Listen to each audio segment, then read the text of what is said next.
अब हम लोग नीचे तरफ से देखते हैं, ठीक है ना। नीचे तरफ अर्थात हम लोग क्या बोलेंगे, दाएं तरफ से। क्लियर है? तो दाएं, यहाँ याद रखिएगा, यमुनोत्री ग्लेशियर से एक नदी निकलती है और उस नदी का नाम है यमुना। कौन सी? यमुना। कहाँ? उत्तराखंड। ये हिमाचल प्रदेश का बॉर्डर छूते हुए उत्तराखंड होते हुए ये उत्तर प्रदेश में कहाँ जाकर के मिलती है? इलाहाबाद के पास। जहाँ मिलती है वहीं पे अभी हमने बताया कि कुंभ का मेला लगता है। चलिए, यमुना की एक सहायक नदी है चंबल। कौन सी नदी? चंबल। चंबल के क्षेत्र से, चंबल के पठारी हिस्सा से एक चंबल नदी निकलती है। कोई दिक्कत? चंबल के बाद हम लोग चलते हैं तो फिर दूसरी नदी है, याद रखेंगे, इस नदी का नाम है बेतवा।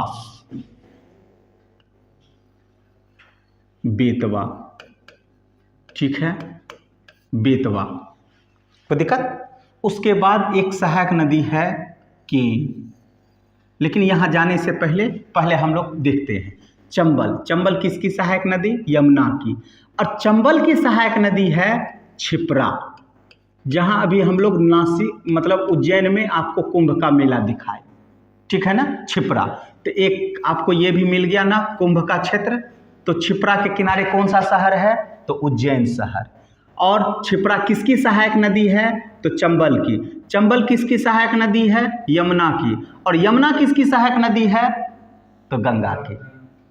बात समझ में आया? कोई दिक्कत? चंबल, क्षिप्रा के साथ ही यहाँ चलेंगे तो आपको एक काली सिंध और सिंध नदी इसकी सहायक नदी है। इस पे एक बांध है, 3 बांध, मतलब गांधी सागर, ठीक है, उसके बाद जवाहर सागर और महाराणा राणा प्रताप सागर। ये तीनों परियोजना है यहाँ पे। बात समझ में आया? किस पे? चंबल नदी पे। कोई दिक्कत है? अब हम लोग चलते हैं बाबू, मध्य प्रदेश के क्षेत्र से एक नदी निकलती है बेतवा, और बेतवा के किनारे ही है आपको सांची शहर। बेतवा के किनारे ही है सांची शहर, या सांची का स्तूप विदिशा प्रसिद्ध है, ठीक है। किस नदी पे है? बेतवा पे। और ये किसकी सहायक नदी है? किसकी सहायक नदी? यमुना की। और ये जाकर के कहाँ मिलता है बाबू? तो ये जो है फतेहगढ़, ये आपको औराय एक जगह है वहाँ मिलता है, और ये फतेहगढ़ में जाकर के मिलती है। कहाँ? फतेहगढ़ में। क्लियर? कोई दिक्कत? चलिए नेक्स्ट, उसके बाद मेहर के क्षेत्र से मेहर नदी या केन नदी निकलती है, जो किसकी सहायक नदी है?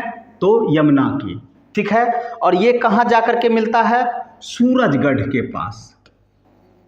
कहाँ? सूरजगढ़ के पास। सूरजगढ़ के पास। चलिए, ये आपका हो गया चंबल, बेतवा, केन किसकी सहायक नदी? तो यमुना की। किसकी सहायक नदी? यमुना की। कोई दिक्कत? यमुना किसकी सहायक नदी? तो गंगा की। क्लियर? अब ये वाला जो है क्षिप्रा, काली सिंध, सिंध किसकी सहायक नदी? तो चंबल की। चंबल यमुना का। दिमाग में इतना सेट रखेंगे बाबू, ये कंफ्यूज कर देता है, ठीक है ना। यहाँ जो प्रश्न पूछ देता है वो यूपीएससी में ऐसे स्टेटमेंट, सत्य कथन पर विचार कीजिए। यमुना गंगा की सहायक नदी है, दूसरा चंबल गंगा की सहायक नदी है, तब वहाँ पे दिमाग कंफ्यूज हो जाएगा। तो याद रखेंगे चंबल किसकी सहायक नदी? तो यमुना की। और यमुना किसकी सहायक नदी? तो गंगा की। क्लियर है? कोई दिक्कत है यहाँ तक? नहीं। चलिए अब आगे बढ़ते हैं हम लोग। यहाँ पे आपको अमरकंटक का पठार है। यहाँ पे क्या है? अमरकंटक का पठार है। अमरकंटक का पठार। और अमरकंटक के क्षेत्र से 3 नदियाँ निकलती हैं। इधर चलेंगे तो नर्मदा, इधर चलेंगे तो महानदी, और एक दक्षिण से उत्तर की ओर जाती है, और उस नदी का नाम है सोन नदी। कौन सी नदी? सोन नदी। सोन नदी कहाँ जाकर के मिलती है? पटना के पास। बात समझ में आया? तो पटना के पास, मतलब ये अमरकंटक के क्षेत्र से 3 नदी, नर्मदा, महानदी महानदी और सोन। ये सोन किसकी सहायक नदी है? तो गंगा की। जबकि ये महानदी स्वतंत्र रूप से बंगाल की खाड़ी में गिरेगा और नर्मदा अरब सागर में गिरेगा। लेकिन ये स्वतंत्र रूप से कहाँ जाकर के सहायक बन जाएगी? तो गंगा की।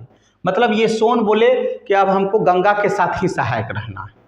ठीक है, कोई दिक्कत है नहीं ना? चलिए अब आगे चलते हैं। यहाँ पे छोटा नागपुर के क्षेत्र में एक नदी है, ठीक है ना, और उस नदी का नाम है बड़ाकर। कौन सी नदी? बड़ाकर। फिर एक सहायक नदी है, बड़ी नदी है दामोदर। बड़ाकर और दामोदर के बीच में ही बना है, मतलब जहाँ संगम है वहीं पे है डीवीसी परियोजना, दामोदर वैली कॉरपोरेशन। कौन सा? Damodar valley corporation. ठीक है, दामोदर और बड़ाकर के संगम पे ये बना हुआ है। ठीक है, और ये किसकी सहायक नदी है? गंगा की नदी। याद रखेंगे, पूरब में निकलती है और पूरब में जाकर के मिलती है। दिमाग में सेट रखेंगे ये नदी। तो दामोदर किसकी सहायक नदी? दामोदर किसकी सहायक नदी? गंगा की सहायक नदी। कोई दिक्कत है नहीं ना? जहां मिला वहीं पे क्या है? डीवीसी परियोजना। कौन सी परियोजना? डीवीसी परियोजना। कोई दिक्कत है यहां तक किसी व्यक्ति को? नहीं ना? अब ये गंगा चलेगा पद्मा के रूप में। कहाँ जाना गया? तो बांग्लादेश में। अब इस कहानी को हम लोग स्टॉप करेंगे।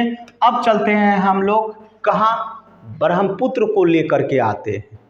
अब क्या हम लेकर के आते हैं? ब्रह्मपुत्र। कोई दिक्कत? यहाँ तक हम लोग लेकर के आ गए पद्मा, इसे हम लोग पद्मा बोलते हैं। अब यहाँ पे याद रखिएगा, मानसरोवर में कल हम लोग बताए थे, मानसरोवर में हम बताए थे यहाँ से एक नदी निकलती है, इधर जो पश्चिमवर्ती की ओर जाती है सिंधु नदी, और इधर एक नदी जाती है, इसे हम लोग क्या बोलते हैं? सांगपो। क्या बोलते हैं? सांगपो। यही सांगपो इस क्षेत्र में आती है और भारत में प्रवेश करती है। भारत में ये दिहांग के नाम से जानी जाती है। क्या? दिहांग के नाम से। और इसमें एक नदी मिल जाती है, देवांग नदी। दिहांग और देवांग के मिलने के बाद अब इस नदी की नाम हो जाती है ब्रह्मपुत्र, जो अरुणाचल प्रदेश होते हुए, असम होते हुए बांग्लादेश को जाती है। कोई दिक्कत है यहाँ तक? नहीं ना? अब जाने से पहले बहुत सारी ब्रह्मपुत्र अपने साथ सहायक नदियों को अपने साथ मिलाता है। और उसमें कौन कौन सी सहायक नदी है छोटी छोटी, जो बार बार एग्जाम में पूछे जाते हैं? तो जिया। क्या? जिया, मानस और स्वर्णसिरी। कौन सा? स्वर्णसिरी। जिया, मानस और स्वर्णसिरी।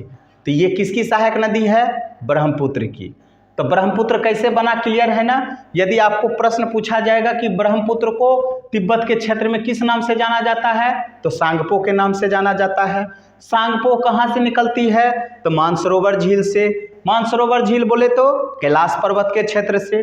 भारत में यह किस नाम से जानी जाती है? देहांग के नाम से। देहांग में कौन सा नदी मिला? देवांग नदी। देहांग और देवांग मिलने के बाद अब इस नदी का क्या नाम हो गया? ब्रह्मपुत्र। और ब्रह्मपुत्र की सहायक नदी कौन सी हो गई? है ना? जिया, मानस और स्वर्णसिरी। है ना? ये सभी परियोजना भी है और इनके साथ ही साथ अभ्यारण्य भी है। मानस अभ्यारण्य दिमाग में सेट रखेंगे। कोई दिक्कत है नहीं ना? चलिए फिर नेक्स्ट आते हैं नीचे। लोहित, कोमिल, कोमिल और एक नदी मिलेगी और वो नदी होगी सुरमा। कौन सी नदी होगी? सुरमा। सुरमा। और ये सुरमा नदी जहां बांग्लादेश में मिली, तब इसी ब्रह्मपुत्र का नाम हो जाएगा जमुना। क्या हो जाएगा? जमुना। बात समझ में आया? अब ब्रह्मपुत्र को प्रश्न पूछेगा कि ब्रह्मपुत्र को बांग्लादेश में किस नाम से जाना जाता है? तो जमुना के नाम से। कोई दिक्कत? ये जमुना इधर से आ रही थी पद्मा, और पद्मा में आ गई, मिल गई जमुना। जब ये दोनों नदी मिली तब इसका नाम हो गया मेघना। तब इसका नाम क्या हो गया, मेघना। और मेघना के नाम से यहाँ पे विश्व का सबसे बड़ा डेल्टा, विश्व का सबसे बड़ा डेल्टा कौन सा डेल्टा, सुंदरबन का डेल्टा। और इसकी घटना हम लोग नदी की वृद्धावस्था में कल हम लोगों ने चर्चा कर चुका है कि डेल्टा जो होता है वो नदी की वृद्धावस्था है।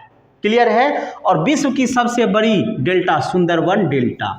ठीक है। सुंदरबन में क्या पाया जाता है, सुंदरी वृक्ष पाया जाता है। और सुंदरी वृक्ष के कारण ही इसका नाम क्या पड़ा, सुंदरबन का डेल्टा, जो क्या है विश्व की सबसे बड़ी डेल्टा। कोई दिक्कत है नहीं ना। चलिए एक बार इस तरीके से आपका गंगा हो गया। और मेरे ख्याल से इस तरीके से आप लोग गंगा तंत्र को यदि पढ़ते हैं, गंगा और ब्रह्मपुत्र तंत्र को, तो हमें नहीं लगता है कि कोई भी प्रश्न किसी भी एंगल से आपका छूटेगा। बस दिमाग का फलक खोल करके रखेंगे, दिमाग का फलक खोल करके रखेंगे और सभी प्रश्न आपका यहाँ से बनना ही बनना है। चलिए अब छोटा सा हम लोग रिकॉल कर देते हैं। अब रिकॉल नंबर 1 कि ये सबसे पहले हम लोग प्रयाग के बारे में जाना, विष्णु प्रयाग, नंद प्रयाग, कर्ण प्रयाग, रुद्र प्रयाग, देव प्रयाग। और ये यूपी, बिहार, झारखंड, झारखंड में याद रखेंगे ये साहेबगंज से क्रॉस करती है, साहेबगंज से। झारखंड का एकमात्र जिला साहेबगंज जहाँ से गंगा नदी गुजरती है। फिर ये क्रम में हम लोग देखें और देखने के बाद ये देखें कि गंगा नदी इस तरीके से आपको आया, मतलब इसकी सहायक नदी हम लोगों ने देखा, रामगंगा, गोमती, घाघरा, गंडक, कोसी और महानंदा। नीचे तरफ से यमुना, यमुना की सहायक चंबल, बेतवा, केन, फिर सोन और फिर दामोदर। फिर हम लोगों ने ब्रह्मपुत्र को देखा और ब्रह्मपुत्र को देखने के